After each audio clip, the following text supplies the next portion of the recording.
This is Quantifying Arsenal Effects, a new paradigm in pitching models. We'll navigate from our motivation for research to our methodology and a case study on Logan Gilbert, sharing metrics, leaderboards, thoughts, and conclusions along the way. And we'll wrap with extensions of our core model to in-game and in-gym applications and pitch usage in Arsenal construction. The need for this new paradigm emerges from this. Single pitch quality is mostly solved. Stuff models within MLB and in the broader research community have converged on similar valuations for similar shapes. However, that still leaves a modeling gap that properly evaluates pitches in the context of a pitcher's observed and ideal arsenals, as well as a player development gap for pitchers who mix and match to compensate for sub-perfect stuff. Absent proper measures of arsenal size, diversification, and density, the convention is to measure arsenal quality as a naive aggregation of pitch-level stuff. That misses this peanut butter and jelly effect that we've quantified in describing how the best in MLB outperform the sum of their arsenal's component parts. It is, in fact, possible to recreate total pitcher value in the aggregate, provided you understand interaction effects and other qualities that make arsenals broad and deep. This wouldn't be a proper Kyle Bodie-inspired presentation without drawing on findings from other games. In chess, bishops and knights are equally worth 3 points, but the complementary dynamics between bishops nets a value greater than 6 points for a pair. This prompts us to investigate if a similar phenomenon exists between pitch pairs. With regard to arsenal size, this visual, a blob of blobs in 3D space, horizontal break, vertical break, and velo, makes evident the qualities by which a pitcher can expand his repertoire. Adding movement or velo differentials both widens a space that his pitchers cover and enhances how each pitch plays off its counterparts, especially when sequenced properly. The size of this purple circle proxies arsenal breadth, the width and diversity of the pitcher's mix. The interconnectedness visualized by the red circles proxies arsenal depth, the bridging qualities of well-matched pitch pairs. These concepts are the bedrock of Arsenal Plus. Before diving into the specific methodology behind the metrics that make up our Arsenal grades, let's take a look at the specific pitchers who grade out well in the metrics we've created. At the very top of the list, we have a pitcher well known for his deep arsenal in Max Fried, and just under him, maybe a bit of a surprise, but our methodology really likes Steen's arsenal. Breaking it down by pitch type and usage, it makes sense. The splinker plays off the fastball beautifully, adding depth, while the slider and curveball work to expand the arsenal in different directions, adding breadth. On this list, we also have guys like Patrick Corbin, who are almost forced into a deep arsenal based on lack of stuff. There's inevitably going to be some survivorship bias when creating a metric like this. Contrasting Corbin, though, we have guys like Scooble, who show the value in having well-composed arsenal and good stuff. And then Logan Gilbert will serve as the example we'll use to outline exactly how he came to these arsenal scores. So let's take a dive into the specific methodology by looking at Gilbert. From a high level, our process can be broken down into 4 key points. First, we'll use the pitch-by-pitch data to generate trajectories for what each of a pitcher's pitch types looks like as it travels through space. Shout out to Scott Powers for providing an outline of the code to do this, and Alan Nathan for providing an estimated 9-parameter fit from velo, break, release, and location metrics. The next step also involves creating a kernel density estimate representing possible trajectories of each pitch type. Next, we use these KDEs to calculate the probability an individual pitch belongs to a given distribution as a proxy for what the batter is expecting. With the trajectories and KDE data, we then quantify the inter-pitch interaction effects and finally quantify the total arsenal size and deception. So taking a closer look at what this process looks like, we're generating both real trajectories along with KDEs representing possible trajectories a pitcher's pitch type could follow. This information will be the basis for the rest of the presentation.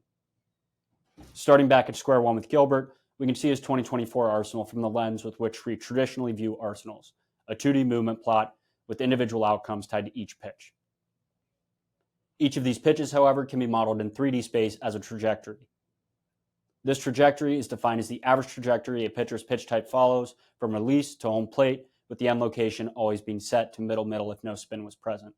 An important distinction here is that we're using these trajectories designed in a location agnostic sense in an effort to reduce location noise. For Gilbert, these average profiles allow us to get a more complete view than a movement plot. Following the methodology previously laid out, the next step is to generate the KDE profile for each of a pitcher's pitch types. This can be defined as the kernel density estimate representing the reasonable distribution of trajectories a pitch type could follow, created from a sample of 25 of each of a pitcher's pitches. Applying this to Gilbert, we've moved further in the right direction, upping the 3D movement plot's viability by accounting for intra-pitch variability. Once we have these two pieces of the trajectory puzzle, we can then move to modeling the hitter expected pitch type. The way we went about this was modeling entropy over time. What this looks like in practice is taking a real pitch that is thrown, then generating its trajectory.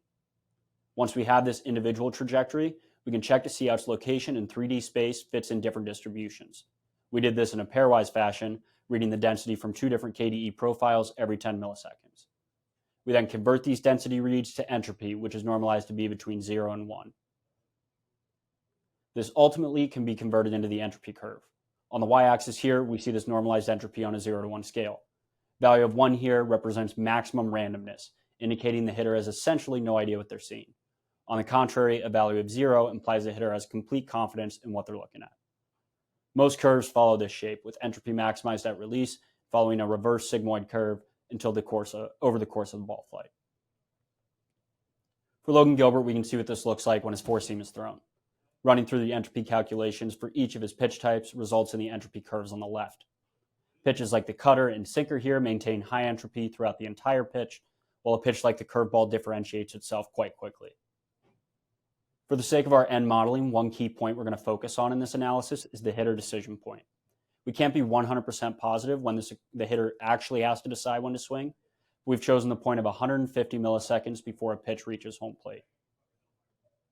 Viewing the curve from the decision point perspective, we can make some really cool comparisons by taking the integral underneath the curve before and after the decision point. In the fastball curveball comparison, we can now put a number to the curve, saying 5.2% of the integral occurs after the hitter decision point. Continuing on our example of the Logan Gilbert four seam, we can see what each of these curves looks like from the pre versus post decision point perspective. From these entropy curves, we take a more intelligent look at some conventional views from arsenals being discussed around the community. First of which being the cutter as a bridge pitch. From the 2D perspective, we see the cutter filling up space in the movement plot between the four seam and slider. Applying our methodology, we can quantify this relationship by looking at the cutter four seam and cutter slider curves seen on the right. Furthering this quantification of the bridge pitch, we can see the value it adds as opposed to if Gilbert did not have it. Without the cutter, the four seam slider curve has about 20% of the integral occurring post decision. With the cutter four seam and cutter slider curves both having higher percentages than this, we see the deception value it adds. Another pitch we can look at to evaluate Arsenal fit is Gilbert's splitter. Seemingly every stuff model evaluates changeups and splitters with fastball characteristics, so we can take a stab at quantifying the interaction there. For Gilbert's splitter, we see how well it does in mirroring the other pitches in the arsenal, specifically the four seam, sinker, and even slider. We've covered how entropy curves can be used to quantify the depth aspect of arsenals, but as Marek outlined in the introduction, we believe there's value in arsenal breadth as well. The way we quantify this is by calculating the Euclidean distance in 3D space that two pitches are from one another when the faster one reaches the plate. From Gilbert's perspective, we view the curveball as an arsenal expanding pitch. On the 2D movement plot, we see this very clearly. On the 3D movement plot, we can account for the velocity difference to credit this curveball even more. So now that we have this analysis complete, we can wrap it all into two metrics: mix plus, measuring breadth, and match plus, measuring depth. And rounding out the Logan Gilbert case study, we can see the credit the curveball gets for arsenal expansion, while the cutter and splitter get largely credited for their ability to fit within the arsenal and look similar to other pitches Logan Gilbert throws. Here is the MLB Mix Plus leaderboard for 2024. These pitchers feature lots of shapes and sub-pitch type variants that explode the coverage of their arsenals across several planes. Mix Plus is a transformation of 3D Euclidean distance, calculated on an individual pitch pair basis per the usage of the comparison pitch. Mix Plus is 100 normed on a 12-point SD. This is a usage-dependent metric because of the importance of conditional expectation in our analysis. That is, if a batter imputes that a comparison pitch is being thrown, we want to estimate in spatial and timing distance how far off he'd be by guessing wrong. Consider Chris Sale, whose movement plot tells the story. well-dispersed blobs on the east-west plane will translate into good Euclidean distances. Other names on this list, like Chris Bassett and Yu Darvish, are archetypal wide arsenal pitchers with the sort of diversity needed to grade out well here. The best way to visualize a pairwise metric is in this form, as a 2D grid to illustrate the inter-pitch dynamics that we sought to quantify. This is an improvement over current conventions that typically index to a single reference pitch, which requires developing potentially fragile rules for identifying one anchor. Darker cells in this matrix represent larger Euclidean separation, which again can be achieved via large movement and/or velo differentials. Curveballs and sweepers outperform the field by Mix Plus, featuring especially high differentiation as indexed to four-seamers and sinkers. Other noteworthy pairs include slider-sinker and four-seamer splitter. By extension, arsenals featuring these pairs should grade out well in aggregate Mix Plus.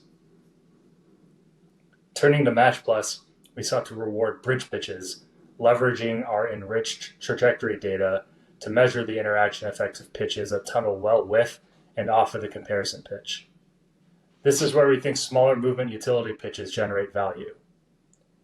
When we extend this model to usage optimization, another key function of entropy maximizing bridge pitches will be in how they buy down familiarity effect costs incurred. Revisiting the entropy curves from before, Match Plus is the ratio of post-decision point entropy to total entropy from release to the plate. Match Plus is also 100 normed on a 12-point SD. As Jack detailed during the Gilbert case study, well-matched pitches should hold the max entropy and max deception state as long as possible, forcing the batter to commit to a swing strategy without being certain about the pitch he's seeing. Justin Martinez achieves this with tightly clustered, well-connected movement profiles yielding tunneling and high trajectory overlap. Other noteworthy names along Logan Gilbert are Sean Manaea, Reed Garrett, and a little further down the list, Spencer Schollenbach, whose mix and match capabilities enable him to achieve a wide range of usage patterns that we'll explore later. Looking at our pairwise grids now, we find cutters, splitters, and changeups as the Match Plus darlings, with sinkers just behind. The advent of bridge cutters fits nicely within this framework, given how well they match with pitch types spanning all quadrants of the movement Cartesian, four-seamers, sinkers, sliders, etc. We seek to orthogonalize these qualities from stuff, and Match Plus adds another important dimension to splitters already in demand for their outcomes value. This potentially also explains some of the recent sinker resurgence we've seen around MLB. Finally, back to the 2024 MLB Arsenal Plus leaderboard. Naturally, we're combining elements of mix and match here. You'll find Arsenal exploders and bridge pitches all over this table. Arsenal Plus is the root of the sum of the squares of Mix Plus and Match Plus, again 100 normed on 21 SD. We present Arsenal Plus as a reliable quantification of this elusive PB and J effect, by which these pitchers extract hidden surplus value. In the Arsenal Plus pairwise grids, you'll see changeups and splitters at the top of the stack. These were match first pitches that graded high for their tunneling qualities. The expansion value of stuffy changeups and splitters with good velo differentials and broad break patterns additionally justifies their Mix Plus value. And by a similar token, curveballs and sweepers mostly pop for their Mix Plus effects, but because they both match well with sliders, which are popular and heavily used in Arsenals league-wide, they also achieve the Match Plus needed for good Arsenal Plus. Splitter four-seamer, changeup four-seamer, and cutter four-seamer are among the plus-plus Arsenal Plus pitch pairs. Sinker slider and cutter sweeper are plus pairs. As touched on previously, building a model like this to grade Arsenal interaction is going to be very prone to survivorship bias. Many of the guys who excel at doing this do so because they simply have to pitch that way. They don't have the stuff to pitch any other way. They're forced to create an arsenal with a little bit of everything to survive. Because of this, we did most of our validation bucketing pitchers off of Stuff Plus percentiles.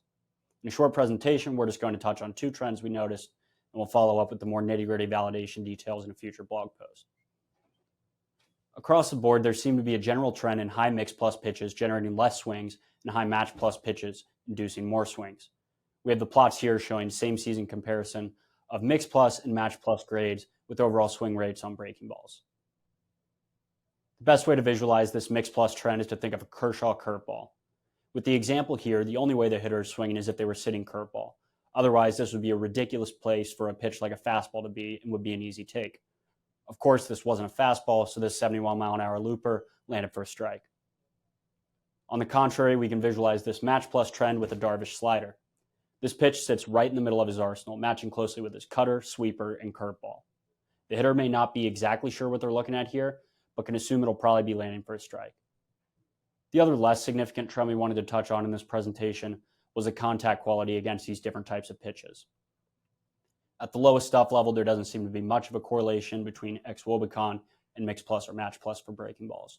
For the middle of the pack stuff groups, though, there does appear to be a trend where the Arsenal expanders slightly suppress contact, while the high match plus pitches result in higher contact quality. Beyond player evaluation, Arsenal Plus feeds directly into important applications and still unsolved areas of pitching research. Toward a V2 of the Driveline Arsenal model, we're currently in a beta testing stage on this extension, incorporating Arsenal metrics into a usage optimization framework.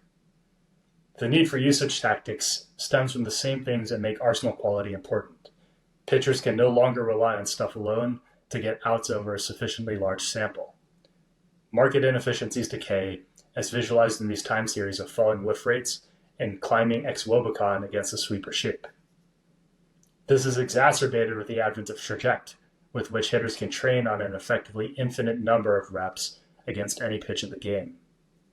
The technology-enhanced familiarity effect will have a dramatic impact on the balance of the batter-pitcher matchup. One way to combat familiarity is deception, which classically is a matter of mechanics. As quantified by Match Plus, we can also achieve deception in flight via tunneling.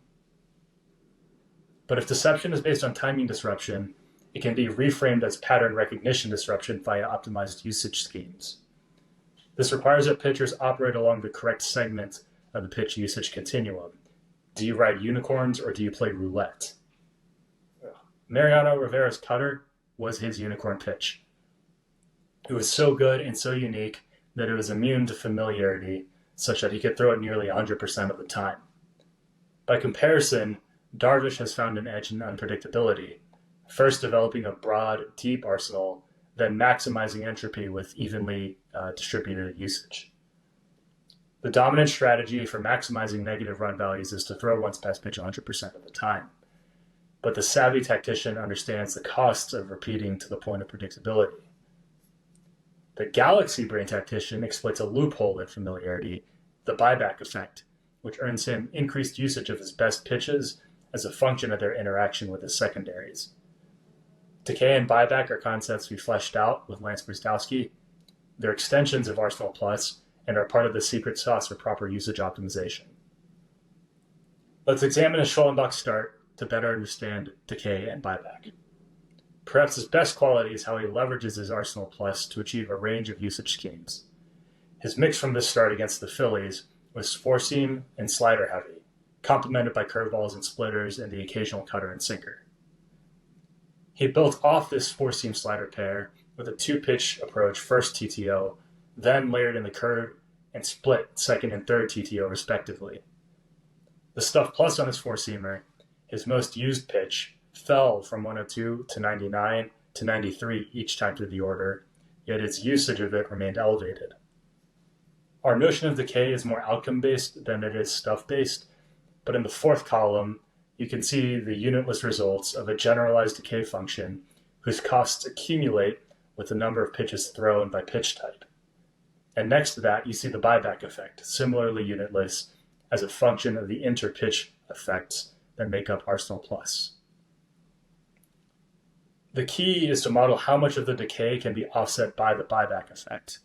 In this leftmost subtable, we can see that by the third TTO, the cumulative decay values on their own are deeply negative, but if over the same horizon, the mix and match is good, the net effect of some pitches will be this reverse decay that makes them potent at later stages of the game. Schollenbach's cutter, splitter, and sinker show the most robustness to decay, both as a function of their own qualities, but chiefly because of their respective Arsenal Plus value with respect to what he threw. Taking these phenomena to optimize mix over longer time horizons, we turn to the paint mixer, Driveline's macro usage optimizer named after a great baseball Twitter meme. The paint mixer's key inputs include Stuff Plus, Command Plus, Arsenal Plus, and its components, as well as a generalized implementation of the familiarity effect. Its output is an Arsenal playbook of non-sequenced usage targets that fit a pitcher's in-game objectives and total Arsenal profile. The key innovation here is that this is an optimization problem, which requires a tension between utility maximization and cost minimization. Here, we've defined our blended utility function to consider both stuff and command, and we've assigned some weight to the Arsenal buyback effects detailed previously. These results represent just 1 point on a full Pareto frontier of optimized possibilities depending on Schollenbach's objective. The paint mixer iterates through a range of usage schemes, replicating many times over the logic we reviewed in the Schollenbach case study, before recommending a distribution more sinker, changeup, and splitter heavy than its current overall profile. An important connection to make is that these were among the best buyback pitches from the start against the Phillies. This reflects the weight that we've assigned to Arsenal effects in our paint mixer objective function and the correspondingly high Arsenal Plus grades on these pitches. For an example of someone with a smaller Arsenal by number of pitches, we ran Tanner Houck. Using the same input weights as with Schollenbach, this optimized result nearly matches other schemes, roulette and naive weighted stuff, by dialing up the usage of his cutter and splitter. Finally, we go with Shota Imanaga. The effects of this particular calibration are pronounced considering a stuff-weighted Arsenal would most heavily favor his good four-seamer. But again, for illustrative purposes, we rigged the paint mixer to lean into mix and match qualities, and the huge Arsenal Plus on Imanaga's curveball manifests in a sizable usage of that pitch relative to his norms. Though I'll emphasize again that these recommendations are non-specific because they're calibrated to a generalized objective function, the research objective here was to develop a bet sizer whose dynamics matched our first principles for Arsenal construction. It's clear that smart organizations in MLB target certain players with a belief that a usage correction will unlock previously suppressed value. Future iterations of the paint mixer will help us identify similar hidden edges. So from what we've entirely done and built out proof of concepts for, we still have more ambitions. The main one being to incorporate Mix Plus and Match Plus along with the usage optimization framework into pitch design recommendations. Beyond this, there are undoubtedly still improvements to be made on the initial models by accounting for a more advanced view of the batter's perception and potentially different decision points. We would also like to eventually account for location variation as we have a location agnostic model as of now.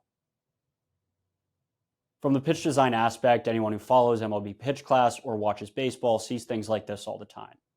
Now more than ever, pitchers are tweaking their arsenals. In this example, we see Seth Lugo's cutter, but now we have the metrics explaining how it fits within his arsenal. For a tangible example of adding a pitch to expand an arsenal, we can see how well Gregory Soto's sweeper does. At Driveline, of course, we're most interested in how we can use these metrics to enhance our pitch design process. With this mock-up dashboard, we'll be able to edit existing pitches and add new pitches, with Stuff Plus, Mix Plus, Match Plus, and usage recommendations changing in real time. With a tool like this, we can systematically comb through our trainers' ideas, testing them before ever hopping in a pitch design session. This dashboard should allow for a one-stop shop where trainers can truly understand pitchers and the purpose each of their pitches serves within their arsenal. We're confident that this model adds valuable information about a pitcher's arsenal. In the hands of our trainers, we know that they will be able to use it to make pitchers more intelligent and better at what they do. As an industry, we recognize pitching as a complex art, yet we haven't been able to effectively model it like this. We've made great strides in individual components, with stuff models reaching a plateau in explainability and predictability. Our aim is that modeling interactions in the way we've done will allow us to better explain this art of pitching through inter-pitch interactions. With these interactions having direct implications on the concept of buyback and the construction of an arsenal, we believe these measures will be a crucial step change in the modeling of pitching moving forward.